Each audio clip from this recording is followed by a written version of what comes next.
I'm hoping folks are storing up their various questions, thoughts, maybe lines of analysis that are not being pursued because obviously there are a lot of us together or trying to think together. So please store those up and you will have that opportunity to share those thoughts. I also want to take a moment to thank my board of directors, our board of directors at Humanities Montana. I haven't mentioned so far, but I've just barely restrained myself, that this is also Humanities Montana's 40th anniversary. So there's this kind of wonderful conjunction, convergence, coincidence, or maybe not. I mean, it'd be interesting to think about that, whether something was happening in 1972 that led to all of these 40th anniversaries in 2012. Anyway, several of my board members are in attendance today, and I'm going to embarrass them by asking them to stand up for a moment. I just want you to know these folks. These folks are volunteers. Yes, my board members, if you could stand up, thank you. These folks are volunteers, and they put in an awful lot of time reviewing grants, recommending programs, and they really are finally the source of this event that we're participating in together. It's the Board of Directors of Humanities Montana who said this should be done because it's the 40th anniversary of the Constitution. It's the 40th anniversary of Humanities Montana. What better way of celebrating than by having an event like this in the capital city? And so thank you to my Board of Directors. Now our next panel is going to focus on local government and constitutions. And at this moment, I get a chance to brag about our own history, but also the history of our moderator. I'm holding in my hands here a Montana law review called Constitutional Symposium 89, published in the summer of 1990. And this is the result. These articles emerged from a gathering in 1989, obviously. It was part of the centennial, but it was focused on the Constitution and the Constitutional Convention. And our very own Jim Lopach, who is moderating this panel, Jim wrote a brilliant, and I don't use that word easily, a brilliant article summing up the implications of the Constitution for local governments in Montana. And so what better person to be our moderator today? So let me just briefly introduce Jim, and then he will take it away. So Jim earned a PhD in American Government and Public Law from the University of Notre Dame. Don't ask him about Notre Dame. Oh my, it could go on. During his 39 years at the University of Montana, he has served in various administrative and advisory capacities, taught state and local government and constitutional law, and directed the Bureau of Government Research. Jim Lopach, take it away.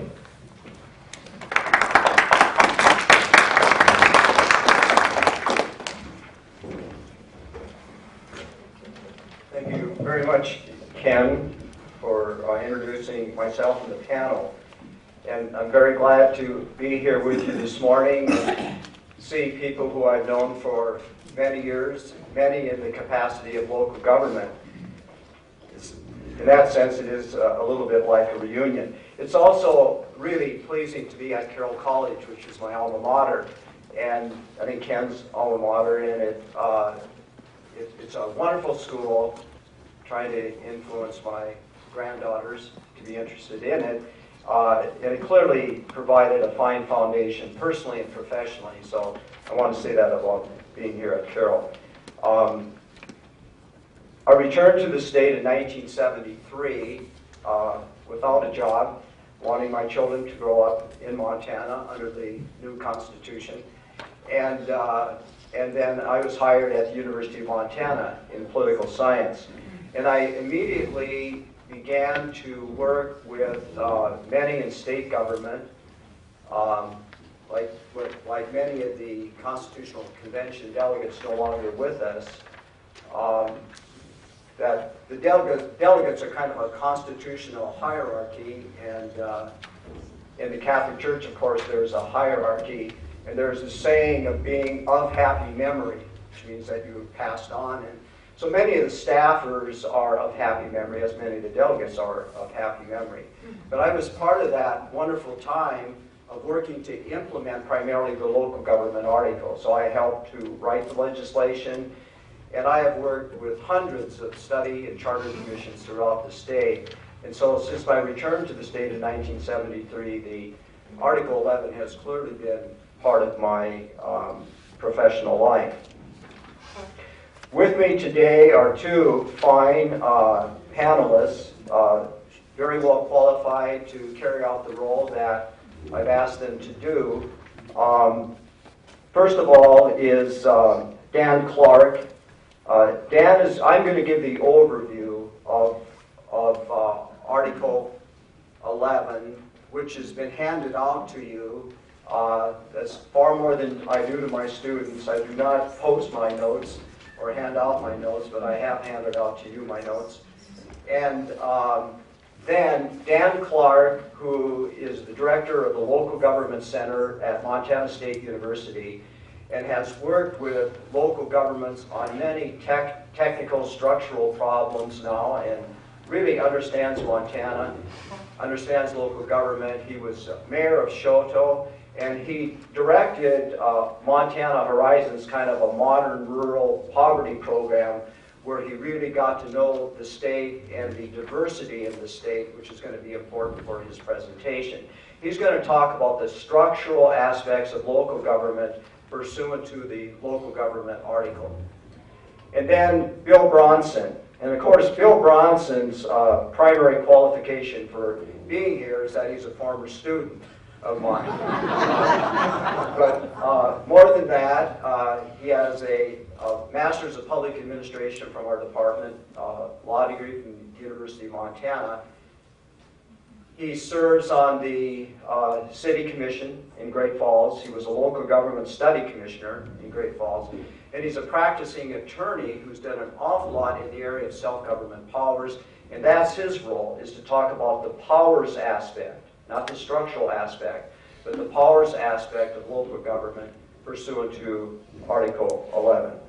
So I'll begin my remarks, and we're going to try to hold ourselves to 15 minutes each, and then we'll have about 30 minutes for questions from the audience. I'm going to begin with the relationship of local government to the United States Constitution. And this can be very brief. There have been two really good, I think there's been one already. There will be yet another conversation on federalism. Anthony Johnstone is an expert on it. But all I'm going to say is this, that all power in the United States comes from we the people. All power, all governmental power, that's called popular sovereignty, we the people. We the people delegated certain powers to the United States government, to the Congress, to the President, and to the judiciary. Then there was tremendous concern of those who saw the importance of states' rights. And Amendment 10 was added to the Constitution. Some say it is not part of the Bill of Rights. I say it is, because I think that Amendment 10 says that all powers not delegated are reserved to the states and to the people. I think it's part of the Bill of Rights because its main purpose was the protection of individual freedom. And that doesn't come from me, that primarily comes from Sandra Day O'Connor, that federalism is a protection of individual freedom. And so that's where the states come in. The states then get their power through the U.S. Constitution, from the reserved powers that are reserved to the states and the people of the states. And then in 1972, through the Constitutional Convention delegates, that power was parceled out to the different parts of the Montana state government, including local government, kind of, which I'll get into, and then the rest is reserved to the people of Montana. So state government and local government is related to the United States Constitution. I know that's the overarching theme of the symposium. The United States Supreme Court, and I know Anthony will talk about this, for the last 20 years has developed a doctrine. The primary adherents of this doctrine were Justice O'Connor, Justice Kennedy, Justice Scalia, Justice Rehnquist, and Justice Thomas. And you know what color they wear. It was a conservative doctrine. It was called dual sovereignty. And it really emphasizes that yes, states do have a core of sovereignty. It's not just the national government that has sovereignty, but the states do have a core of state sovereignty. And so that should be emphasized too, that the states represent an extremely important place in the United States constitutional scheme. So now we come to 1972, to those 60 days in Helena, when the 100 delegates met, and they were literally a group of friends and neighbors. I probably could name 10 people I knew personally, including my high school principal, Father Urbanus. It was a wonderful group, and I had put on the handout who was on the local government committee, and then who staffed the committee. And they were a group of very well-meaning and talented people. The committee's goals. Virginia Glenn from Great Falls seemed to be over and over the spokesperson, the principal spokesperson for the group. And so in terms of the goals, and I'll just read this and you'll see it on the handout, she said, flexibility and accountability best describe the goals embodied in the proposals of the local government committee. We seek to achieve improvement by encouraging experimentation in local government powers and forms. And that's the role of my two colleagues, powers and forms, but it'll be form and power in that order. And then Thomas Jefferson was mentioned a lot because Thomas Jefferson had this philosophy of localism, this idea that local government really is the best government. And what did he mean by that? And I think that this philosophy ran through the local government committee in their proposals. It means, and I'm paraphrasing there, any society that values autonomy and effective government must value local government.